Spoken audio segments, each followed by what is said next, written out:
In this video, I'm going to give you 3 drawing techniques that will absolutely skyrocket your drawing skills. And the reason I say this is because they have helped me monumentally in my professional career. For those of you that don't know me, my name is Antonio, and I've been a professional concept artist in the game and film industry for over 8 years. I've run my own studio, and I now built the only app in the world where you can draw and learn to draw at the same time. That app is called Artwod, name of this channel. So let's get right into it. The first absolutely pivotal technique, it's the first one we teach in our beginner road as well, is to make you intuitive in perspective. So I call this intuitive drawing, intuitive perspective. Doesn't really matter how you frame it, but it's like creating intuition on how to draw. I want to make sure that instead of you only focusing on the perspective guidelines and all of these rules about 1 point perspective, 2 point perspective, 3 point, 5 point, things you need to know, don't get me wrong, is that you get just a better sense of where the horizon line might sit. And based on that horizon line, you just start to draw intuitively. And you best practice this by starting to draw simple forms in space. They don't have to be pretty. Again, let's get rid of that making everything perfect in the beginning. You are learning. Perfection is the enemy of learning in this case. What you want to do is you want to cultivate a skill where you get a fairly good intuition on how objects should be placed in space compared to each other and compared to where you think the horizon line sits. And so in the beginning, this will be very hard to do, but you'll get better and better at it. And then at some point, you can start like combining shapes or putting them next to each other or putting them on top of each other or subtracting them from each other, adding them to each other. All of this should become intuitive to you. You should cultivate that intuition that if you want to just draw things, that you can have something like, okay, this is going to be probably in a 3 point perspective. This might be a building or something.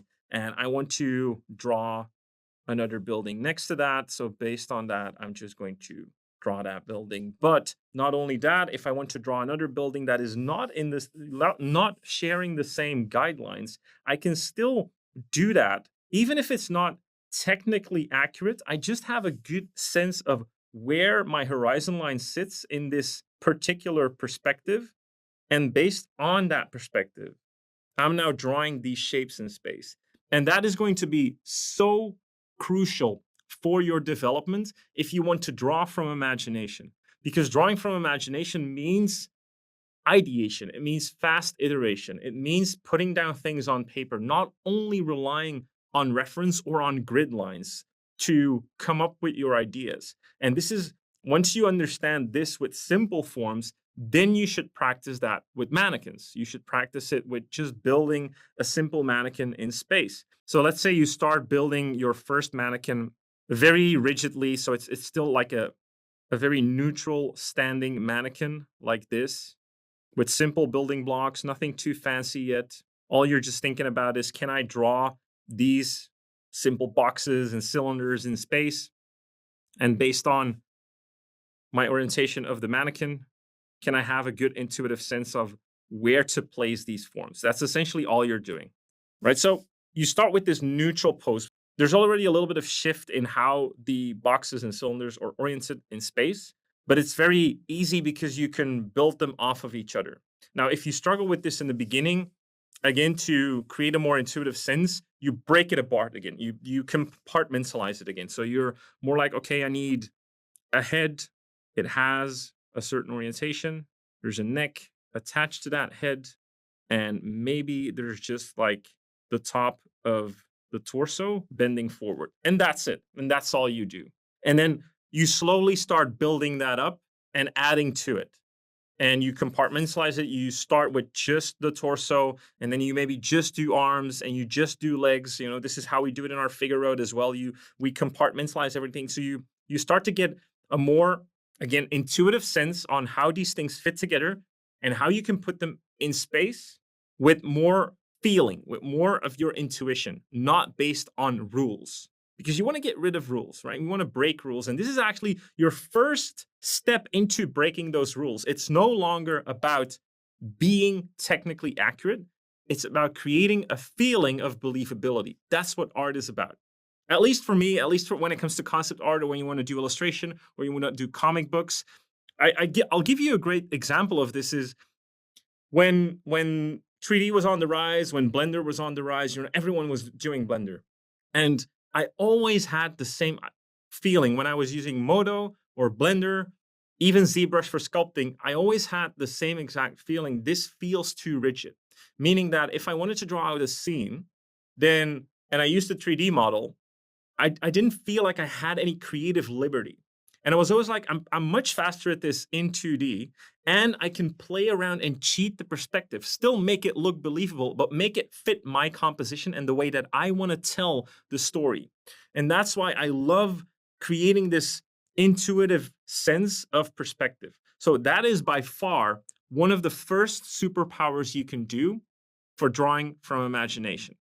Now, as an appendix to that, so this is not the second technique, but as an appendix to this, I would say you should also learn about lenses. You should learn how lenses relate to perspective, because that will help you with your intuition when it comes to perspective, and it will just create, or it will just make you a better storyteller as well. Because there's a lot of psychology to lenses, how we use lenses, how the lenses are used. Why do we use a long lens? Why do we use a standard lens? Why do we use a wide angle lens? All of these have different use cases that you can help to make your art more interesting, or to make your art more cinematic, or to add more storytelling, to add more depth to your art. So that's definitely an appendix I would say relates to this drawing technique, becoming intuitive in perspective, and then learning about lenses as well. Now, before I continue, we actually know that almost 70% of you guys watching are not subscribed. That's outrageous.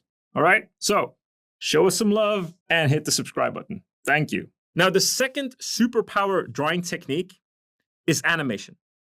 I've talked about this in previous videos, and I'm going to keep repeating that. I would say animation is more important than anatomy. And the reason I say that is, especially if you want to get into character design or creature design, or you want to tell stories, you want to create comics, it's not about making them technically accurate. It's about bringing them to life. And that is what animation does fantastic. They take something as simple as a sphere and they make it come alive.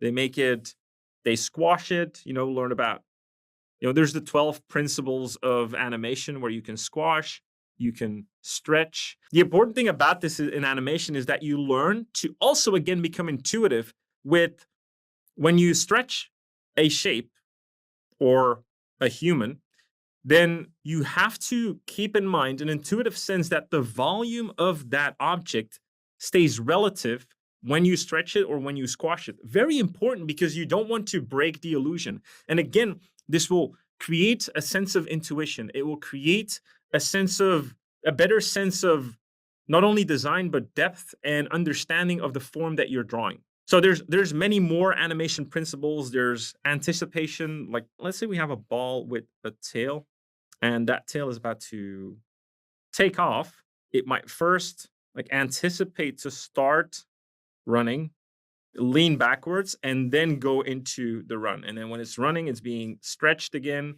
and the tail is lagging behind. And then there's follow through with the abrupt stop and the tail going forward like this. So there's many techniques in animation, and I don't know all of them. I'm not saying that I'm expert in them. There's a few key ones that can really help you become a better draftsman, that can really help you bring your characters to life. And I would highly advise that you practice them, that you learn from them, and that you apply them. Again, first on simple forms, and then try to infuse them into your characters. Again, first in your mannequins, and then you can do it in your more detailed characters. Because a lot of the times, and I see this over and over and over, is that although students say they don't, when I say learn fundamentals, they're always like, yeah, I did my perspective, I did my mannequins, and now I just want to draw my super complex character. There's nothing wrong with that, but you're skipping so many steps. First, you can learn the building blocks. Then, like we call it in Artwod, then you can learn to manipulate those building blocks, how to create different or more interesting cross contours or silhouettes. That's form manipulation, bending it, stretching it, a bit like animation. Then from form manipulation, can we now draw this intuitively in perspective? Then can we create building blocks that give the illusion of a mannequin? Then can we use that mannequin and animate it? Not create a very complex character. Can we animate the character? Can we animate the mannequin? Because once we can animate the mannequin, it looks more alive. It already looks more believable than a standing T pose of a very complex looking character. All right. So if you're into storytelling, if you're into drawing characters from imagination, if you want to be a concept artist, I genuinely believe these are very important skills to have. And the cool thing about this is which I often see beginners forget is that you think it's complex or there's a lot to learn, but the cool thing about it is that you can apply this on very simple form. You can be intuitive with simple form in perspective.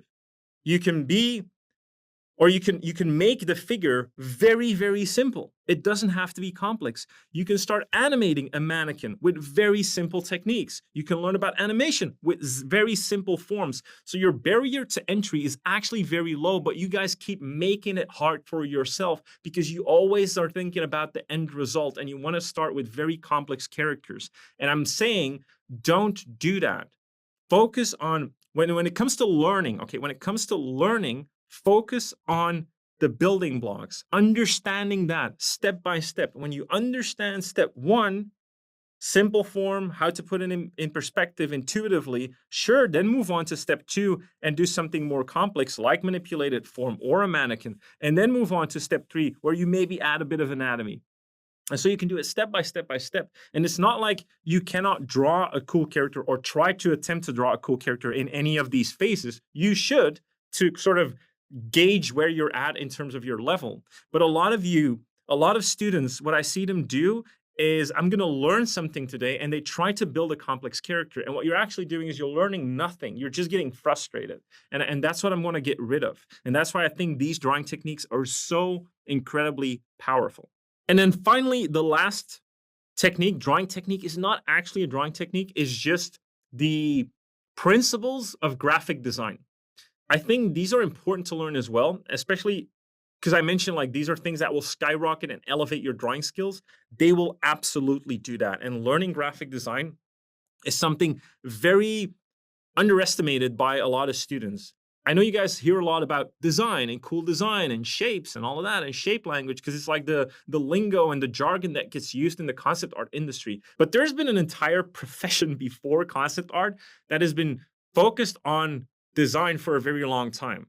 Not only in advertisement, but also like graphic design, typography, any kind of graphic design, basically poster design, whatever it is, marketing design, it doesn't really matter. There's like this entire skill that you can really learn from because they talk about balance, hierarchy, negative shape, grouping.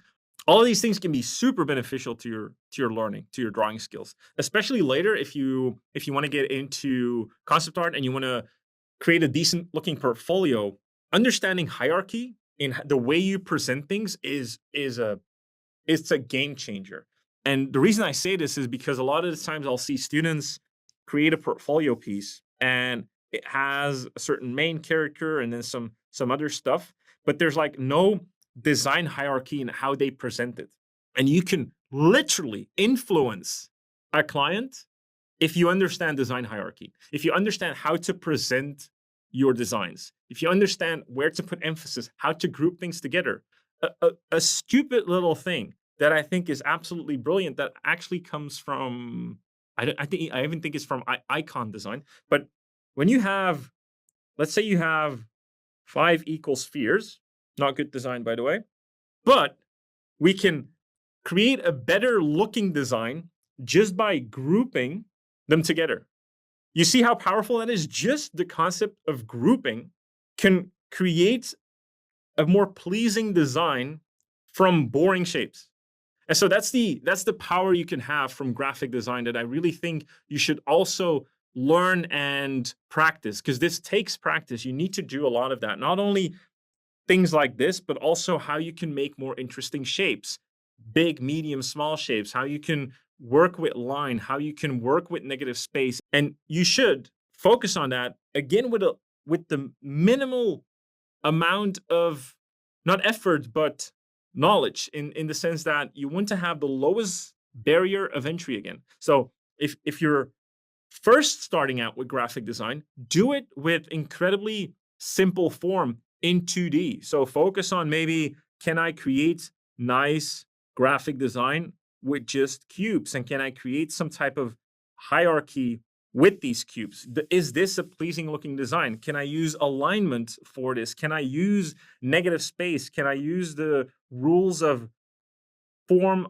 following each other with some type of negative space that creates a nice balance of shapes? All of this, you can see that you can practice this. You can map your brain with a very low barrier of entry, with a very low barrier of skill that you don't actually need to know that much. You just need to learn about the concept and then try to apply it with very simple form. And again, from step 1 to step 2, you can make that more and more and more complicated. And so for me, these are 3 drawing techniques that will absolutely skyrocket your skills and that you should implement consistently in your learning journey as well, especially when it comes to wanting to be able to draw from imagination. All right, so that's it. As always, I hope you found this useful, and I'll see you in the next one.